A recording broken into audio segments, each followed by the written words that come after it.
D'Ivoire, le PPACI, parti de l'ancien président Laurent Gbagbo, conteste l'arrestation d'un de ses cadres, Charles Rodel Dosso. La justice l'accuse d'avoir co-organisé une manifestation interdite en septembre contre la vie chère avec une organisation de la société civile. La correspondance à Abidjan de Julia Guggenheim. Le parti de l'ancien président Laurent Gbagbo, le PPACI, s'est réuni aujourd'hui pour demander la libération immédiate et sans condition de Charles Rodel Dosso, le secrétaire général adjoint en charge de la société civile pour le parti, a été interpellé samedi dernier avant d'être inculpé 2 jours plus tard pour trouble à l'ordre public et atteinte à la sûreté de l'État. Une accusation qui vise systématiquement les membres de l'opposition, affirme le parti de Laurent Gbagbo, qui dénonce à la même occasion la dérive dictatoriale des autorités, je les cite. Alors la justice reproche à Charles Rodel Dosso d'avoir co-organisé, malgré les interdictions, une manifestation contre la vie chère en septembre dernier, ce que démente à la fois le parti et le collectif d'organisation de la société civile qui a organisé cette marche contre la vie chère et qui d'ailleurs se défendent de toute affiliation politique. Charles Rodel Dosso a en revanche bien participé à cette manifestation suite à laquelle une trentaine de personnes avaient été interpellées. 19 d'entre elles ont été condamnées à 6 mois de prison ferme pour trouble à l'ordre public et son principal organisateur, lui, est toujours en attente de son procès. Il risque jusqu'à 20 ans de prison pour incitation à l'insurrection. Ah, les amis, vraiment, la Côte d'Ivoire va mal. La Côte d'Ivoire va mal. La vie est chère. Les gens manifestent pour dire que Draman Ouattara qui diminue le sucre, le sel, l'huile, je ne sais pas, les tomates sur le marché, là, on les met en prison pour 20 ans. Donc, pour 6 mois. C'est-à-dire que, vraiment, nous sommes vraiment dans une vraie dictature. Et ce n'est plus une affaire que les gens vont sortir comme les Soro Guillaume à l'époque qui faisaient plein de bruit sur les réseaux sociaux. Là. Ils sont où maintenant? Avant là, Gbagbo c'est ci, Gbagbo c'est là. Gbagbo dictateur, Gbagbo c'est ci, Gbagbo ainsi de suite. Les racontants. Les chaînes qui sont là, mensongères. Là. Oui, Gbagbo c'est un dictateur. Il ne veut pas permettre les marches. Alors que les Soro Guillaume, les Ouattara, les Ouattao, les Kone Zakaria, les Youssouf, là, quand ils sortaient pour faire les manifestations des RDL, là, ils sortaient avec des lance-roquettes, ils sortaient avec des pistolets, des kalachnikovs. C'était eux les marches là-bas. Ce sont ces gens de marches-là, on interdisait. Mais aujourd'hui, là, les gens sortent avec des pancartes.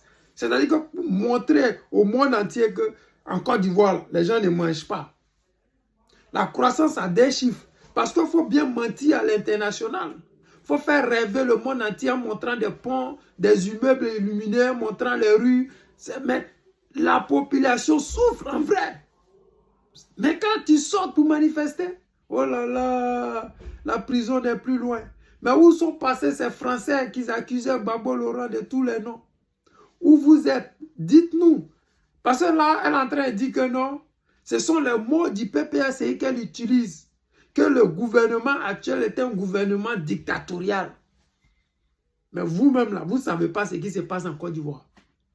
Vos envoyés spéciaux que vous envoyez chez nous, là, elles ne voient pas le marché, là. Comment ça est? Les gens qui sont en prison, simplement parce qu'ils ont manifesté avec des pancartes, là. Vous avez déjà vu ça qui n'est pas ici en Occident? Où vous avez vu ça? On ne dit pas ici qu'il n'y a pas, le peuple n'est pas oppressé. Mais on n'emprisonne pas des gens parce qu'ils ont pris des pancartes. Ces manifestations étaient autorisées. Mais comme le gouvernement veut marquer le coup, veut démontrer aux yeux de la population que tous ceux qui vont sortir désormais pour marcher vont finir en prison. Donc ces manifestations qui sont autorisées là, finissent, les gens finissent en prison. Sinon ces manifestations sont autorisées. Tout le monde connaît Dramanistan. Si tu as une manifestation qui n'est pas autorisée, tu connais pour toi. Mais une manifestation qui est autorisée, encadrée par la police, comment est-ce que ces personnes vont finir en prison? Il faut être au Dramanistan pour voir ces gens de choses-là.